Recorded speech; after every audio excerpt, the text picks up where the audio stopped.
The Night Mother's Truth, written by Gaston Belfort. Although various works have been written on the subjects of both Morrowind's Morag Tong and Tamriel's more widespread Dark Brotherhood, there remains confusion as to precisely when and how these two feared assassins' guilds formed.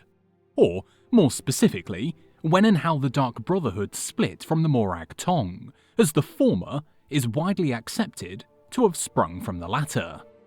The largest point of contention seems to be the figure of the Night Mother, a woman who figures predominantly in both organisations. Through extensive research and interviews, and not inconsiderable risk to my own life, for the Dark Brotherhood holds this information sacred, I have finally solved this ages-old mystery.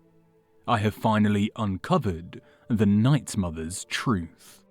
Although her name has been lost to time, the Night Mother was once a mere mortal, a dark elf woman who lived in a small village once located where the city of Breville stands now, in the imperial province of Cyrodiil. She was a respected member of the Morag Tong, and, like her fellow members, this woman made her trade as an assassin in the service of the Daedric prince Mephala. In fact, the woman held the title of Night Mother, reserved for the highest-ranking female member of the organisation. To be Night Mother of a particular sect was to be that group's matron, the favoured of Mephala, both respected and feared. However, it was not Mephala who facilitated the transformation from woman to spectre, but another, some would say far deeper form of evil, Sithis, the Dreadlord, embodiment of the unending void. Following the Potentate's assassination in the Second Era, year 324, strife descended upon the Morag Tong, and the guild was all but eradicated in Cyrodiil and much of the Empire. It was shortly after these events that the Dunmer woman claimed to hear the voice of Sithis himself. The Dreadlord, she claimed, was displeased. He was unhappy with the Morag Tong's lack of success. The Void, he told her, was hungry for souls, and it was her destiny to set things right. And so, according to Dark Brotherhood legend, Sithis visited the Night Mother in her bedchamber and begat her 5 children. 2 years passed before the unthinkable happened. The Dark Elf woman followed through the Dreadlord's ultimate plan. One night, she murdered her children and sent their souls straight to the void. Straight to their father. When they learned of this affront to decency, the people of the village rallied against the woman, for such an act was considered incomprehensible, even for the Night Mother of the Morag Tong. In one night of vengeance, they descended upon the woman, killing her and burning down the house in which the atrocity took place. And that was the end of the story. Or so everyone thought.